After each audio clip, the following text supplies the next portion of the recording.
Welcome back. Previously, we've talked about matrices on the study guide that we've created. And today we're going to go into examples of adding matrices and subtracting and multiplication and discussion of division, and we will look at taking the inverse of a 2 by 2 and finding the discriminant of a 3 by 3. They're not going to ask you to take the full inverse of a 3 by 3. Then to finish, we're going to try out one of these so you guys can actually see one of those being done. So we're going to go to the Desmos matrix calculator. This is an awesome tool. And we're going to create a new matrix. And let's make it 2 by 2, that's fine. And another 2 by 2. And throw some numbers into here.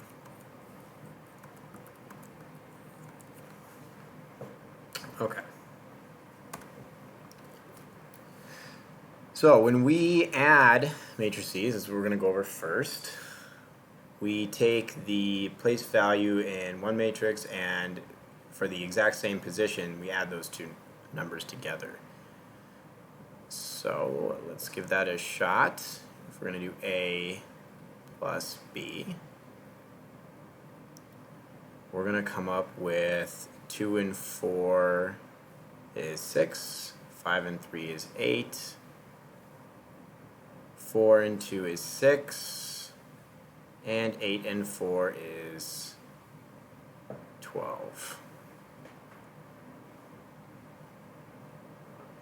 Oh, I'm sorry, that's actually going to be 6 up here. 2 and 4 is 6. 8, 6, 12. Yeah, we should be good. Alright, and let's see if Desmos agrees with us. So we are going to add A and B together, and we get 6, 8, 6, 12. So, good. That all worked out. Let's try a different matrices. Let's do a 3 by 2, and we'll fill in the values. And let's see what happens here.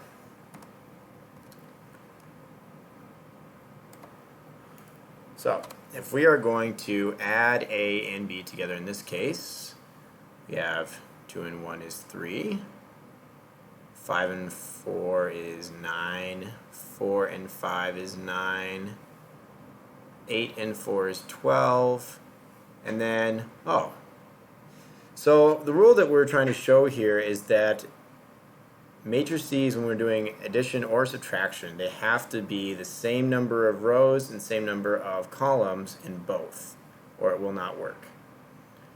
And, I mean, Desmos, so just to show you guys that it will reject this, right? Because this is not possible. Alright, and then when we talk about doing subtraction, the rule follows exactly the same, so we don't really need to look at that.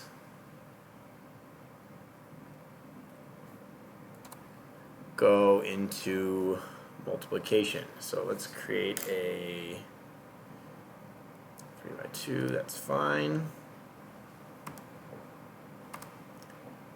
And then we can create another one that's a 3 by 2. Let's enter in some values here.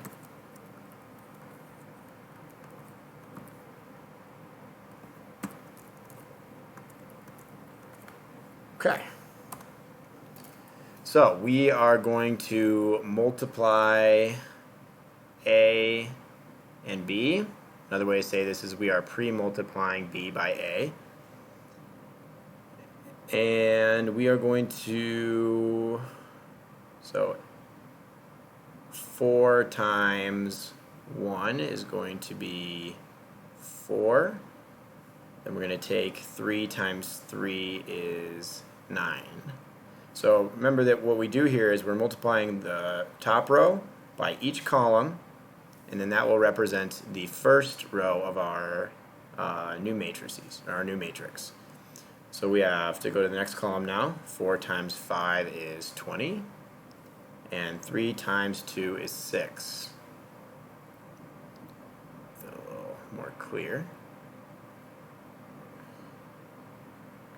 And then we have 4 times 4 is 16,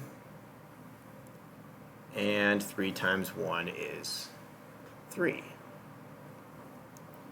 And then we are done with that set of columns, so we move on to the next row. We have 5 times 1 is 5, and 6 times 3 is going to be 18. Then we move to the next one, that's going to be 25 plus 12, and then 20 times, or plus 6, right? 6 times 1. So that completes our second row, and we're on to our last one. 4 times 1 is 4. 2 times 3 is 6. 20. And 4. 16. And 2. So this is our resulting matrix, and then if we add everything together, we should get our final answers. That'll be 13, 26, 19, 23, 37, 26, 10, 24, and 18. So this should be our result, and again we can use Desmos to check our work. A times B, and we come up with 13, 26, 19, 23, 37, 26, 10, 24, 18. All checks out.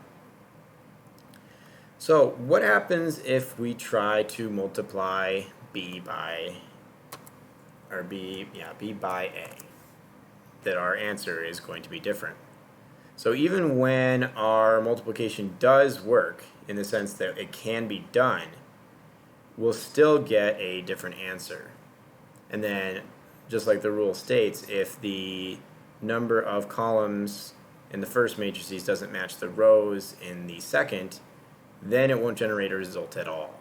So either way, the order in which we multiply matters.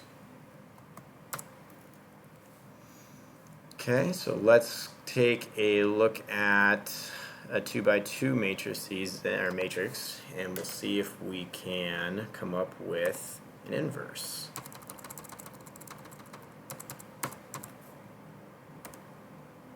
Two by 2 looks good. 3. All right, so recall that when we are talking about an inverse, we have a -1 up here. This is not a power. It just means that we're taking the inverse. That's the notation.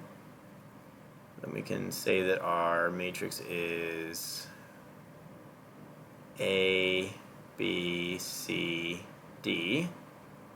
And just so you guys know, there's also another way to do this, so let's just use Z as our value. That would be first row, first column, first row, second column, second row, first column, second row, second column. So both of these are allowed to be used, and you could get a question using either format. Alright, so the inverse is going to be 1 over the determinant A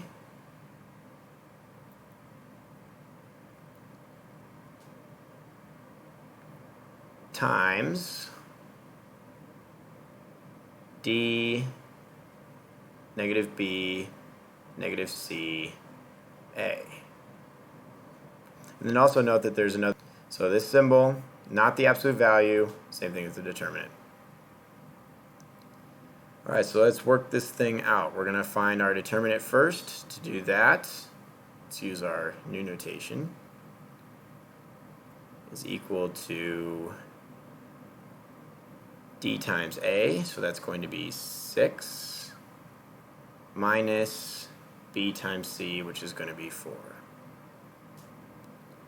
And that will equal 2. Let's see if Desmos agrees. Determinant of A. And yes, we find that we're on the right track to in our values. A inverse is equal to 1/2. Then we're going to flip-flop A and D, so that'll be 3 there and a 2 down here. And then we're going to make B and C negative.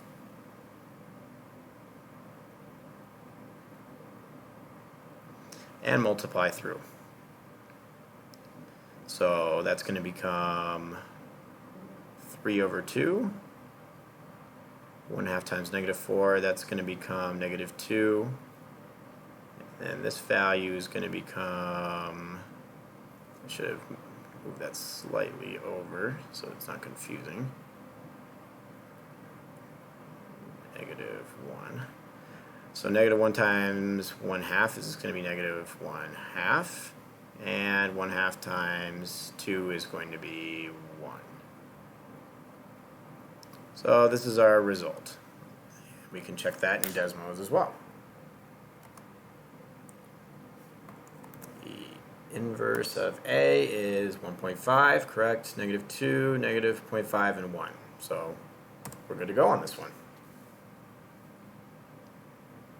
So the main takeaway here is learning the new symbols and learning the different ways that this can be expressed.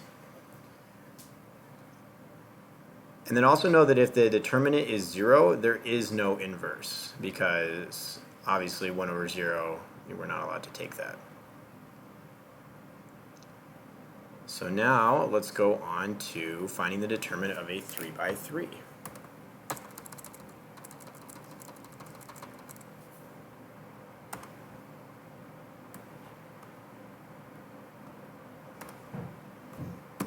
Let's see if we can keep the numbers small here.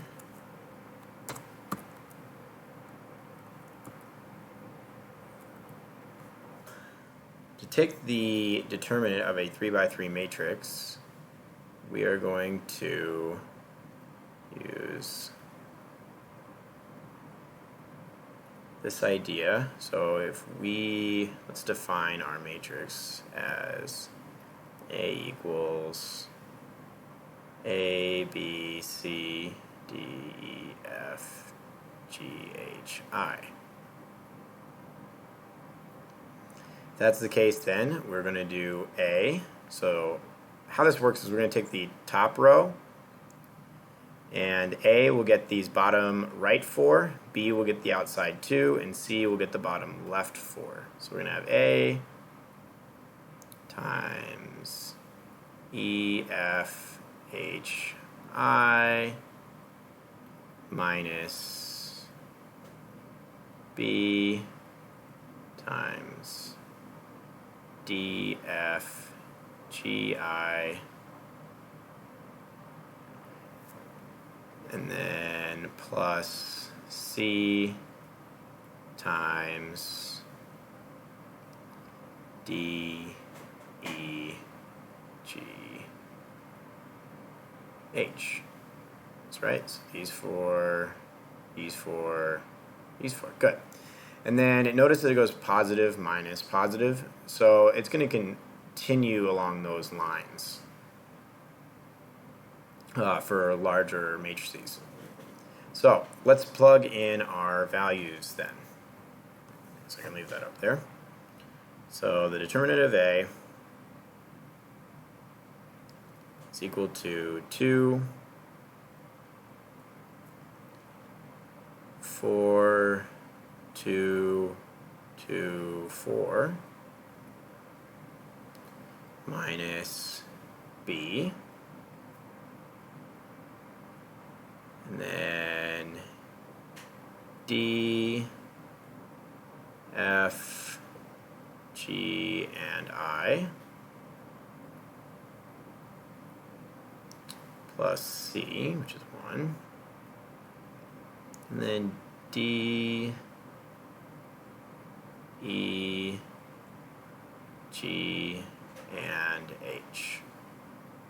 And let's make sure that checks out. So we got 4, 2, 2, 4, 2, 2, 1, 4, and 2, 4, 1, 2. Good.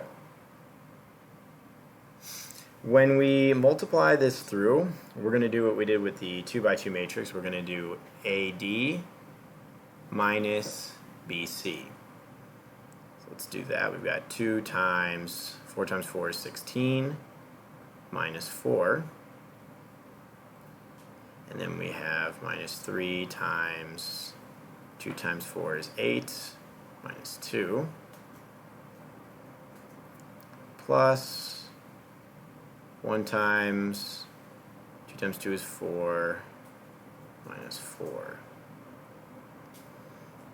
Alright, so let's see what this simplifies out to. That's going to be 12 times 2 is 24. That's going to be 6 times negative 3 is going to be negative 18. And that'll be 0. That ends up being 6. Let's go to Desmos and see if they agree with us. The determinant of A is equal to 6. Good. So again, remember that we use the same methodology as we do with the 2 by 2. And recognize that it goes positive, negative, positive, going down the line. So that's probably the most common mistake I see with these, is that people forget that there's a sign change here. And then with that, we can go on to our last piece, which is we're going to take a look at these transformations. So let's do a reflection over the y-axis. I'm just going to do one example. So you multiply this first. So whatever matrix you're trying to transform, you pre-multiply it by these to create that effect.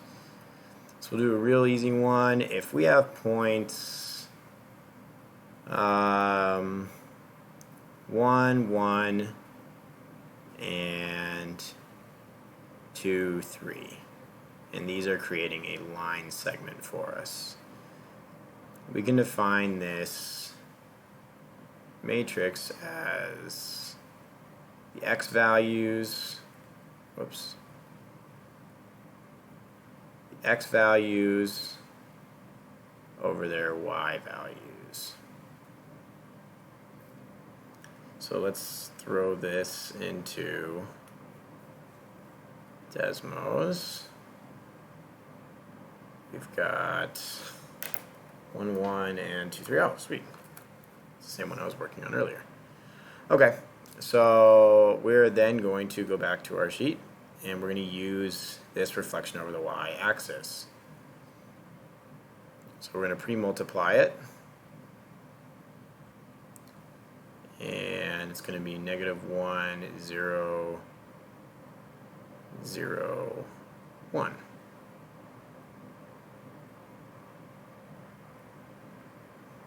One, 2, 1, 3. Okay. So again, rows by columns. So negative 1 times 1 is going to be negative 1 plus 0 times anything is 0. Negative 1 times 2 is going to be negative 2 plus, again, 0. Then we have 0 times 1, 0, and this is going to be 1 times 1 is 1. Then we have 0 times 2 is 0, and 1 times 3 is 3.